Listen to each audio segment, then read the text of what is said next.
You are watching Matt's Minis, a Louis Lafleur program. This is a free episode available due to the graciousness of Mr. Lafleur himself. Please support the Patreon at www.patreon.com/LLPQ to watch all Matt's Minis episodes, including ones from past seasons, and other wonderful programs. These are Matt's Mini Movies, presented by Mr. Louis. These are Matt's Mini Movies, presented by Mr. Louis.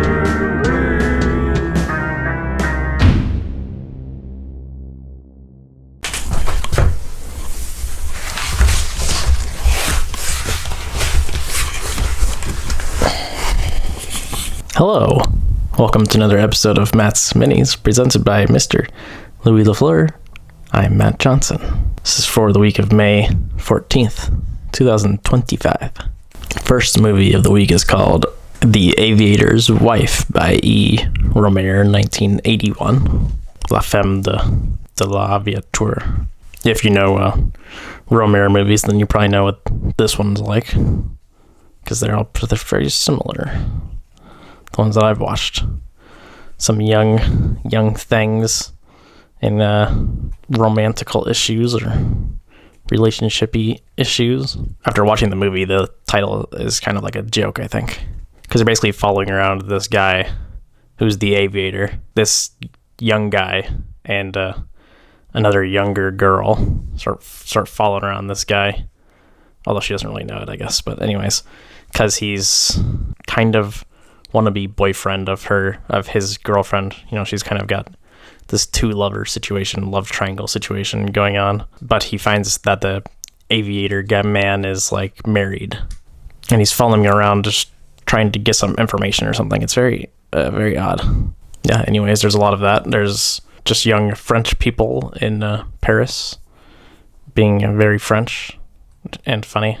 Yeah, it's basically a bunch of young people that are kind of terrible, just having their problems and arguing and being big babies.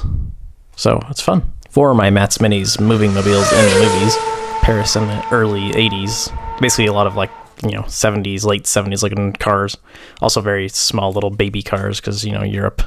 Your little Fiat looking things, Peugeot, I guess, probably.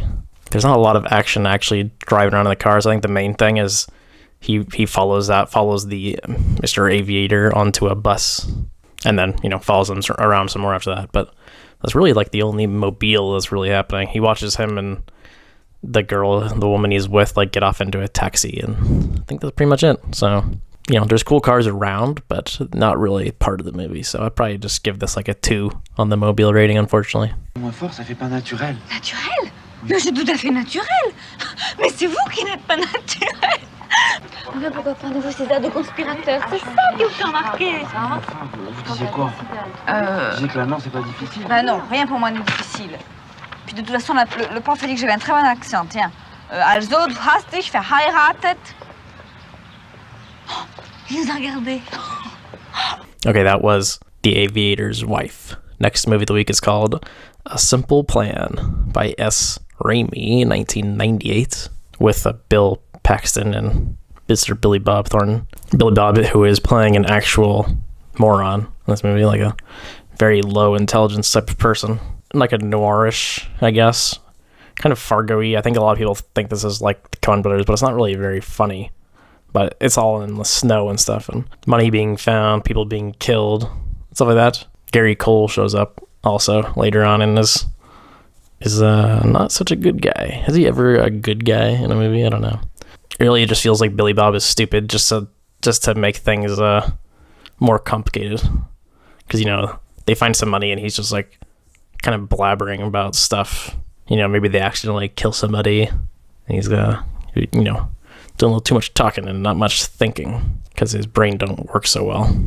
Yeah, him and Paxton are brothers, and he kind of just hates them. They kind of just hate each other, I guess, but it's one of those, they're brothers, and Paxton isn't like an idiot, so he feels probably like he has to take care of Billy Bob, and Billy Bob just hates him because he looks down on him and stuff. And some nice little thoughts. Mostly the idea is like, is it worth having money if you're going to be plagued by guilt all the time and shit like that. But for my Matt's Minis moving mobiles in the movies, I think funniest, maybe not funny, but mobiliest situation, like this guy dies and they're trying to stage the murder. They're trying to stage it like it was an accident because he's on a snowmobile, and they drive the snowmobile off this bridge basically onto a frozen river, which was pretty cool. Yeah, they're driving a big old truck around, of course, because it's snowing and gotta be transporting stuff. So there's a little bit of action with that. It does also all center around this plane that crashed, and it had this bunch of money and some dead bodies in there. But you don't actually see any plane crash or anything. It's just the aftermath. Some good mobiles in the snow. I think I'll give it a 4 on the mobile rating. You see this? You see the way this fucking drinks? You see Hank takes a drink of that whiskey? It's like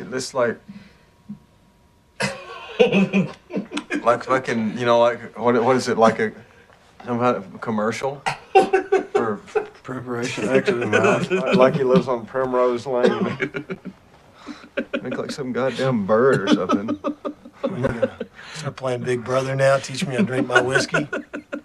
That was a simple plan. Next movie, I'm actually going to talk about both these movies at the same time by the same guy, Koyaanisqatsi and Powaqqatsi by G. Reggio, 82 and 88. If you have any idea what these movies are, they're both very similar. That's why I thought I'd just talk about them both. But documentary thingies with with crazy Philip Glass scores that Megan was very much not enjoying. They're both definitely centered around like capitalism, and I guess Koyaanisqatsi is more like capitalism, and Powaqqatsi is like imperialism, I guess, and colonialism, like a bunch of third world countries, and then like what happens after they get kind of colonized and modernized and stuff like that. But yeah, neither one are very direct. There's like definitions for the words at the end, which kind of spell out the effect that they're going for.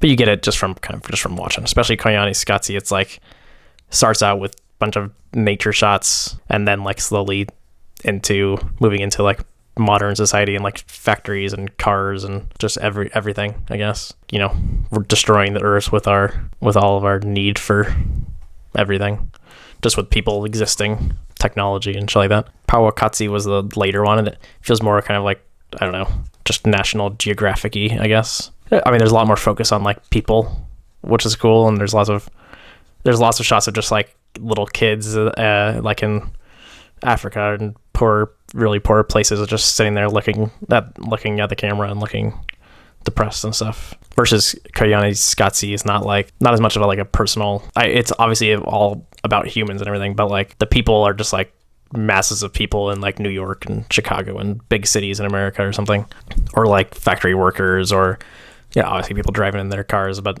everything is just like super fast. Most of it, especially in like the cities, is all like sped up a lot and going along with the Philip Glass score pretty nicely. I will say I was already watching Koyaanisqatsi again after already having watched it, because it's just a fun one to just put on when I'm just chilling and just can listen to the score and watch this stuff flying by. It's good. It's a good time. For my Matt's Minis moving mobiles in the movies, Koyaanisqatsi definitely has much more mobiles.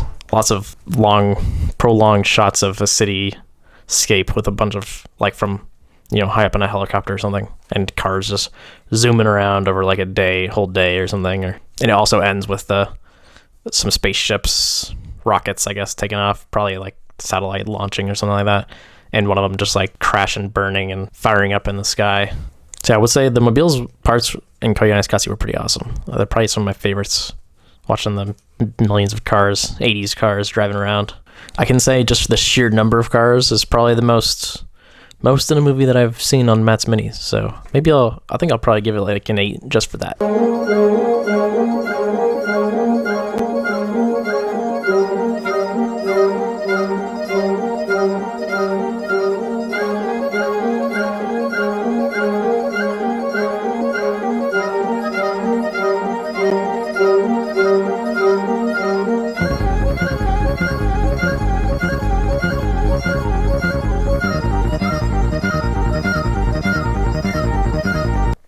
Okay, that was Koyaanisqatsi and Powaqqatsi. Next movie of the week is called Broken Arrow by Jay Woo, 1996. Maybe the only Woo U.S. Hollywood movie that I haven't watched. I can't remember, but figured I'd remedy that if so. And this was awesome. I love this stupid movie. Yeah, similar stuff to Face Off. Travolta is incredible. He was just killing me, cracking me up the entire movie. Christian Slater also has like this military. He's not like a military bro, just kind of like a military nerd guy, but was also pretty funny. Of course, it has the classic like man bro, enemies to enemy / friends / almost lovers. Obviously not literally.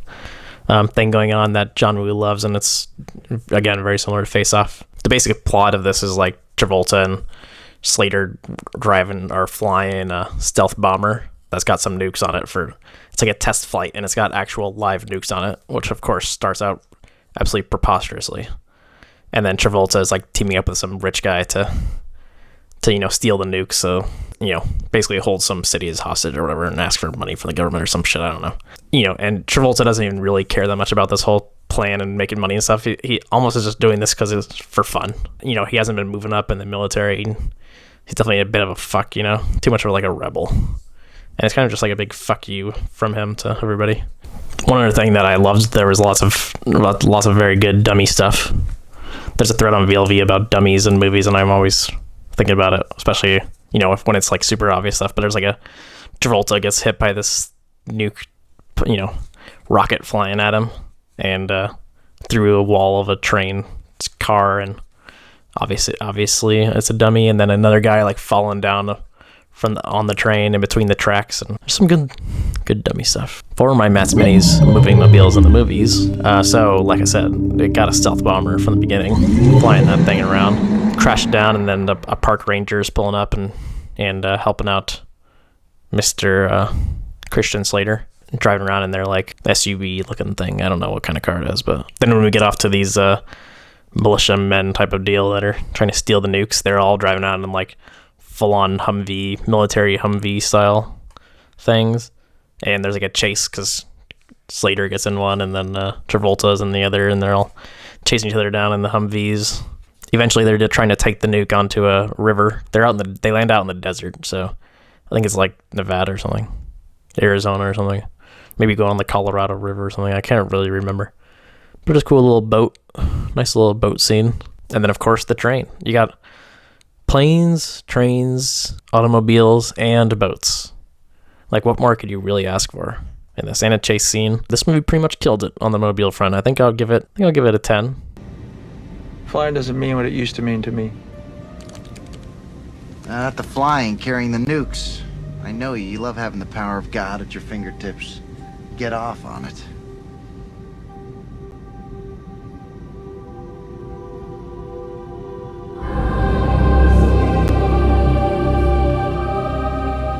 Okay, that was Broken Arrow. Next movie of the week is called The Passion of Darkly Noon by something Ridley, 1995. Can't read my own writing. P?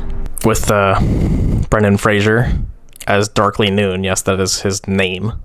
As well as Ashley Judd and Viggo Mortensen, who's Ashley Judd's boyfriend. Extremely strange movie, I must say. The entire thing is overexposed. Everything is like brightly washed out kind of deal. Looks so fucked all the time. And Brendan Fraser is like when I read the description, it's like saying they escaped from a cult, but I don't know, it's really like that. It's more like some people tried to murder his cult, which were his family, his parents. They're like religious nuts, and he like got away before they murdered him too, basically. And then Ashley Judd is like possibly a witch. It's a pretty ambiguous movie because it's just throwing some things at you, and it's like, you try to figure out what's actually going on, and there's not really much going on besides the fact that Darkly Noon is like obviously never like touched a woman, and he's basically, Ashley Judd's basically like a siren in that form. There's a very weird, strange scene about him jerking off to her, like through a crack in a door. Just very uncomfortable. Also, for some reason, Viggo Mortensen doesn't speak at all. He's just he's like whistling and gesturing. Very strange, ugly movie that I didn't get much out of. And it has a big old ending, let's just say. Yeah, maybe even the weirdest character after all that was this coroner undertaker guy that shows up for like one scene, and he's like monologuing to everybody, and it's like a pseudo jokey, and he just keeps going, and it's just like all of a sudden we're in a weird comedic play for like a scene or two. For my Matt's Minis movie mobiles in the movies, I guess there's kind of two mobiles here. There's this guy in the pickup truck who picks up Darkly Noon in the beginning and kind of comes back around a couple times and is a little minor character. Then the other mobile is not really a moving mobile, but it is a mobile home, as in a mobile home, that actually Grace Zabriskie is in, who is just another insane character that has a messed up little ending of her character, let's just say. That's it. That's the mobiles in the movies. I think because one of them is a home, maybe I'll give it a 3.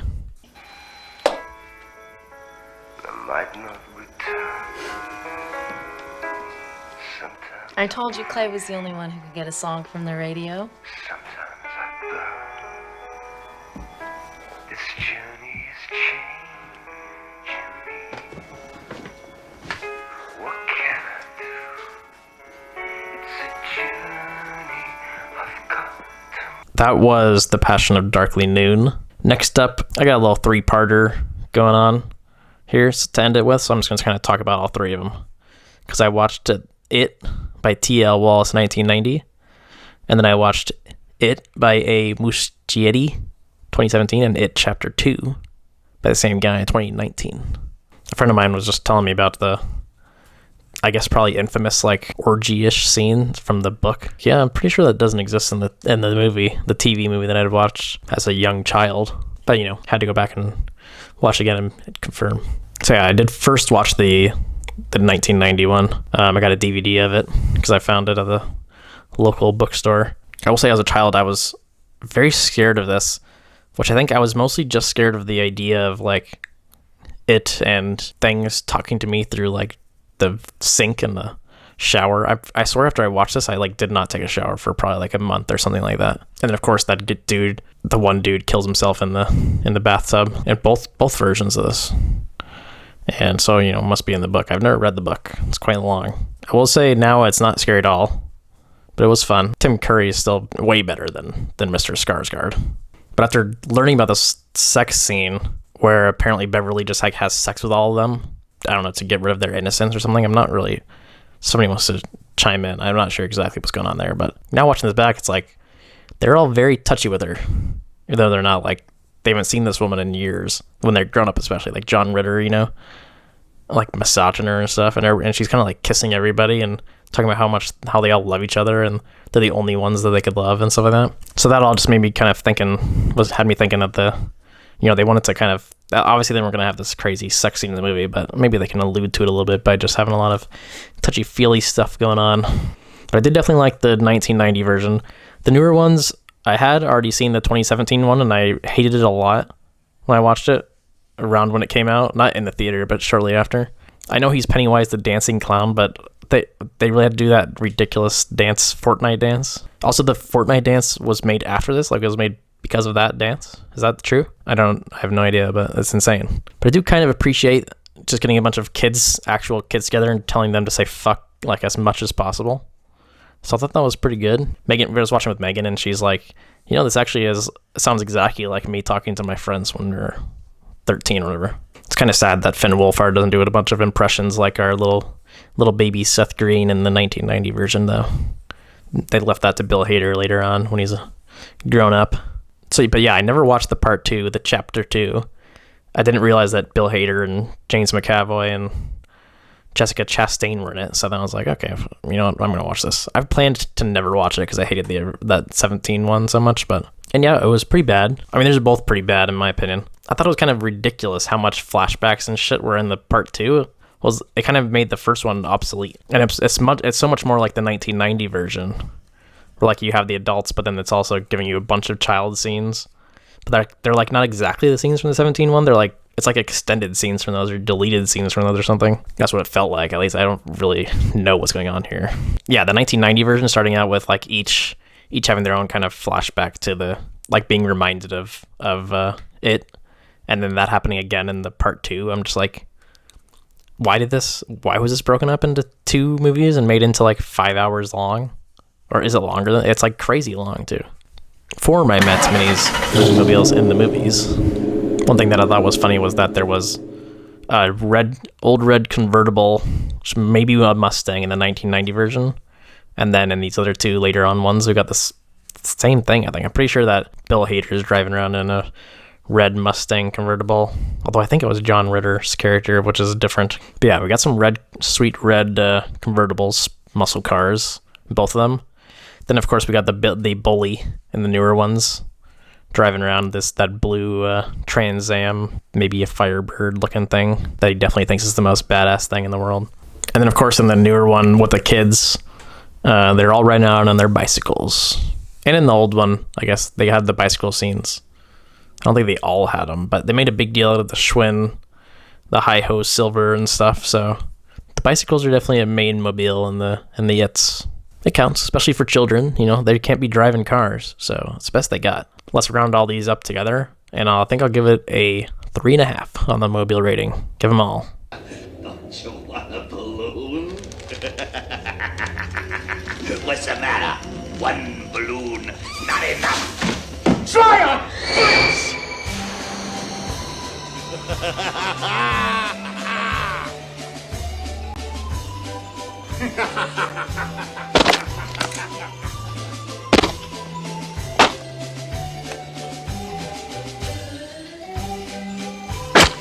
That is it. That's my Mets Minis for the week. Signing off. Goodbye.